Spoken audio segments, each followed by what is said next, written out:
Have you seen Nick in a while? No, I actually haven't. I'm pretty sure her car's here, but... Yeah, she is here. Do you think that we should go, like, check on her? Yeah, we should probably go check upstairs. Okay. Nick? Yeah, what's up? Are you okay? We haven't seen you in, like, 4 days. Yeah, I'm good, thanks.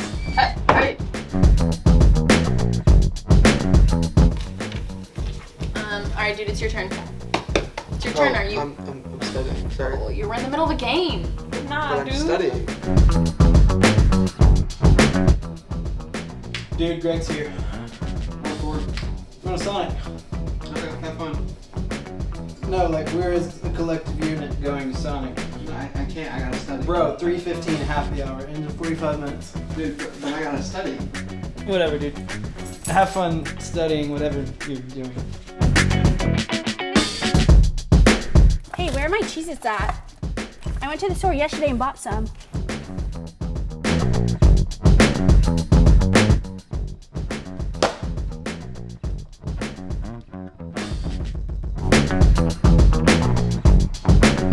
Bro, did you see who Jimbo just recruited this past week? Who was it? Dude, all I gotta say is we are going to win the Natty this Oh, are year. we really? 100%. Like, Dude. we have got it in the bag. Dude, No I'm doubt. so excited.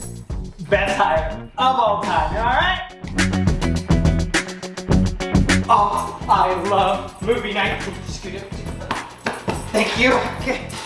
Oh, guys, favorite night of the week. There goes date night. Hey, are y'all busy, like, Thursday night? No? Okay, I think we should, like, have, like, a roommate dinner or something. Yeah, that'd be so much fun. Yeah, we haven't seen Megan in a while, though. Do you think she'll be down to go? I don't know. I'll just text her. Yeah, good idea. Okay. Oh, hey, guys. Hey, texting you. Oh, about what? We were trying to all hang out, like, this Thursday. Thursday probably won't work. I probably have a meeting. At 7? Yeah, I gotta run, but I probably have a meeting then. What are you doing it was later? really good to see you guys. I just probably will see you guys in a few days, but it was really good to see you guys. Just grabbing lunch. We'll catch up later. Have a good day. Wait. What's up, everybody? Welcome to another edition of The Fish Pond. Today, we're going to be talking about roommates, but I'm guessing that's pretty obvious because you just watched some roommate stereotypes. And I'm here today with Bailey and Brendan and Mick. And y'all, there are a lot of obviously different types of roommates and stereotypes that go with roommates. And I think roommates are kind of like that necessary evil, right? It can be really beautiful in a part of the college experience, and it can be really terrible in a part of the college experience. And so we're just going to talk about that a little bit today. First, I want to talk about the upside, the good side. What's so great about having roommates? Mick, let's start with you. Yeah, I think the best thing about having roommates is just somebody to come home to and have a conversation with, hang out with, Yeah. make dinner with. Like, just, Wait, you can make dinner? Yeah. You've never made dinner for I'm me? a really good cook. You can come over to my house and cook my Alright. wife and I dinner anytime. I will definitely do Cool. that. But yeah, so just having somebody to have that conversation with, talk Yeah. about your day with, it's just so nice to have that. And it's just different with like friends versus parents. It's very different. So Yeah. that's my favorite part. Brennan, what have you experienced as like a positive of having roommates? Yeah, I think very similar. Roommates can kind of offer you different perspectives. Yeah. Sometimes they're not your friends, sometimes they're random. So Yeah. they can teach you a lot of things, and they can also teach you a lot about yourself and stuff that you don't even know is annoying about yourself. So true. Yeah. Well, I could have told you that it was annoying about you, Mick, but you didn't ask. I know. Yeah. Sorry. I'm the worst. What about you, Bailey?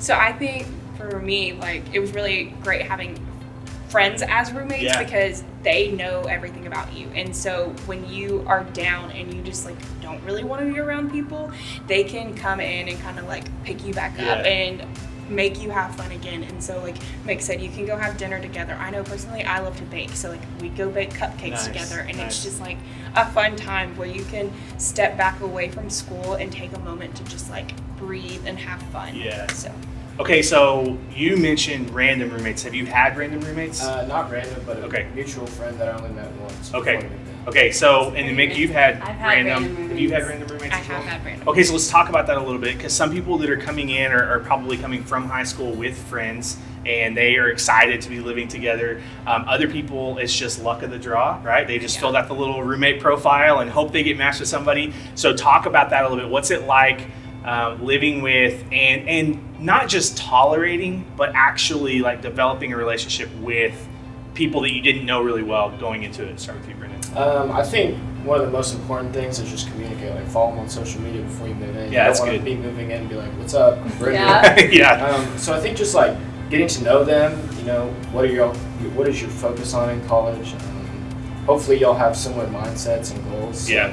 I think those are all beneficial. But just getting to know them and trying to ease the awkwardness when y'all start living together. Yeah, absolutely. What would you add to that, Nick? Yeah, I'd say for me, like I have a random roommate coming in this year, and we FaceTime multiple times already, and just like had a conversation like, okay, this is what I like, this is what I don't like, this is what I already have for the house, like you don't need to bring that. Oh, that's smart. You know, have those conversations so when you come in, you're not you don't overstep people's boundaries, or you don't have issues coming in right in, because then you kind of already establish like, okay, this is something that needs to be talked about right away or not. Like we've already talked about this. So just kind of get to know them. Like, you know, like you said, follow them on social media. Get to know them as quickly as possible. Yeah, that's good. You mentioned like talking about what you like and don't like. Bailey, talk to me a little bit about roommate etiquette. I know one thing that would be like really important to talk about would be like pet peeves, but what are some other like roommate etiquette things to consider as you're kind of moving out of your house for the first time and moving in with these other people that are not related to you? You have to act differently and treat them differently than you would your parents or your siblings. So talk to me a little bit about that. Yeah, I think it's super important to be open to other people's like way they do things. So like true.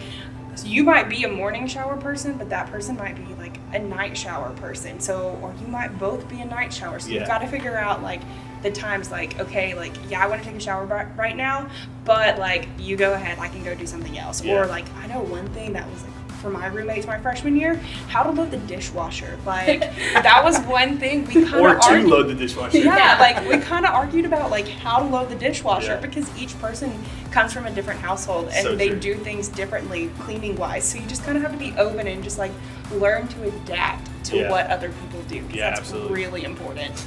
Brendan, what's something you had to learn or you had to navigate when it comes to, like, how to treat your roommates, or whether you knew them or not, but just that roommate etiquette?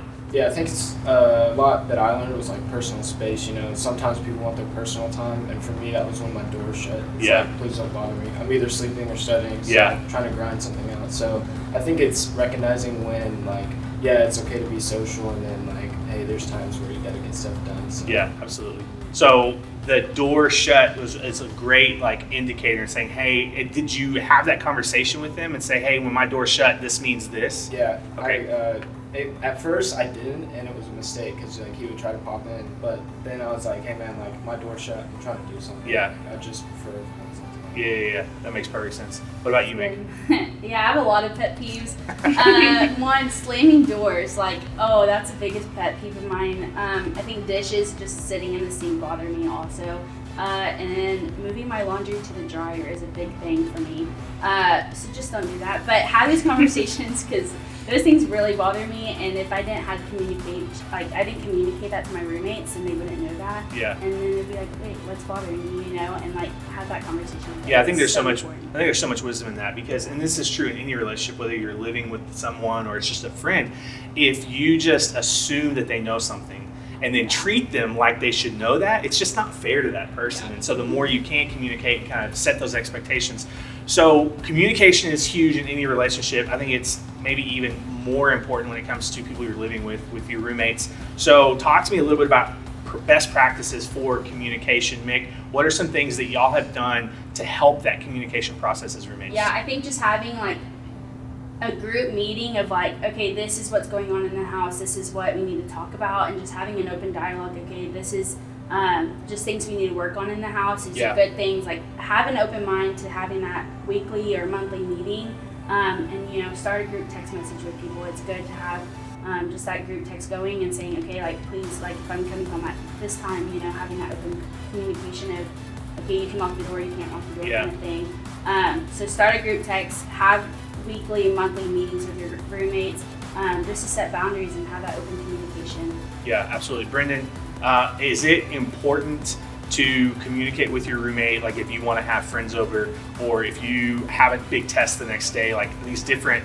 like life events, is that an important thing to communicate about? Absolutely. I mean, there's going to be like a common space kind of, whether you're in a dorm or an apartment and stuff, but I mean, those walls and those doors won't stop everything. Yeah. So I think it is very important if you're studying for a big test, like let your roommates know and tell them, hey, maybe like go over to their house tonight or something. So yeah, that's huge. That's huge. Bailey, anything to add about communication when it comes to roommates? So I think like another important thing is you might be coming in with a group of friends and then have like one random roommate. So make sure that you like don't stick to just your friends, because you don't want to seclude the other person. So like you may like that might be your best friend, but you don't know the relationship that you could build with this new person. So make sure that you include them in on everything and like not just talk like, oh, this is what we're gonna do, but you need to make sure you include the other person. I'm so glad you brought that up. How do you navigate that if, let's say, you're living with a mixed group of people where you already knew some of them coming in and you didn't know someone? Like, should you expect all roommates to be best friends and have equal relationships, or what does that look like?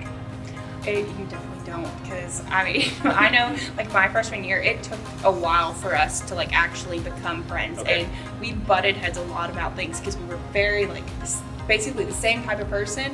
We're very type A, and so we had our own ways that we wanted to do things, and so it took us like stepping back and saying like, okay, listen, like I know you like to do things this way, I like to do things this way, like let's find a common ground that we can like figure out. So you don't expect to be friends with everyone. Like sometimes it doesn't happen, but you can still have fun with it and be like civil, I guess is the word to say. Well, at the end of the day, like you're in a lease, like you're living with that person at least for the next year, and like it would just suck if it was a living hell because you weren't willing to like bend a little bit or create some kind of amicable relationship, even if you're not best friends. Brendan, have you always been best friends with your roommates coming out of it? No, coming out of it. Yeah, coming out of it. We've always been pretty good friends, but I think that everyone kind of finds their own community. Yeah. If y'all are very similar, you guys might find the same community, but I think that at the end of the day, they're your roommates. Yeah. Sometimes they're not going to be your best friend, which is completely fine in my opinion, but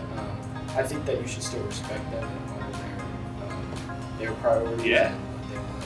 Yeah, absolutely. Do you have anything to add to that? And I think you can like come in with friends, and sometimes things happen and situations happen, and they might not become your friends anymore. And they might just be roommates, and that is okay. And you know, like for me, like my random roommate became one of my really good friends, and like we do everything together now. And so that's it's really cool. And like you just don't know what you're gonna expect.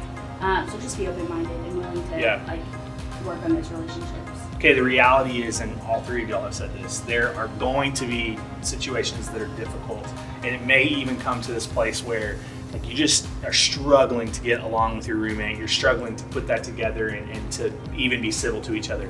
What do you do in those situations? Like how do you continue to respect and not make it a hostile environment for yourself or for the other person? How do you do that in a roommate situation? So I know like for our group, we sat down and we took like the love language test. So that way we could figure out like how best to love each other. That's smart. Because at the end of the day, like that is the most important thing. Like you don't have to like each other, but you should love each other and like they're not respect the same thing. them. Yeah. It's not. So and so like it might be like how you said, like personal space. Like some people are like very much like don't touch me, like it's not my thing, but like they like quality time or something like that. And so you can learn to like love them and how they love best. So that's like one of the important things that we did. Brendan, how do you handle difficult situations? Yeah, I think meetings are a great way to do it. Just like scheduling maybe one time a week to like catch up with each other. Yeah. But I think also maybe getting a third party involved if it gets really bad, maybe an RA or something. I know that on campus you can create roommate agreement with your RA if things are going bad. So I think just being honest with each other and sitting down and be like, hey, like let's change. Yeah, awesome. I think if it's a really bad environment, you can get out of your lease. There's always a way. You just have to find that way and have communication with your leasing agreement and stuff like that in the leasing office. But get out if you need to. If it's not, you don't feel safe or you're not comfortable in your house, like get out. But just be open to what they're having to say and like the issue that's going on. And like you said, bring somebody else in. And that I kind of talk about it in the roommate hack video, but 24-hour rule, you have 24 hours to talk about that situation. If you don't, then bring somebody else into that situation. That's good. Because if it's just between you and I, and then it's probably not going to get resolved if we're both not willing to communicate or if we're not confidential. So those things could bringing another person is really important. Yeah, absolutely. That's awesome. That's great. Well, thank you all so much for being a part of this conversation, and thank you for joining us. We hope that this has been helpful in some way. We're going to be dropping videos all week long talking about roommate hacks like Mick just mentioned, and several other things on how to navigate the landscape of coming into a new situation, moving out of your house potentially for the first time and living with people that you've never met before. It may sound exciting, it may sound absolutely terrifying, but we promise you will survive, you'll make it through. So we will see you next week.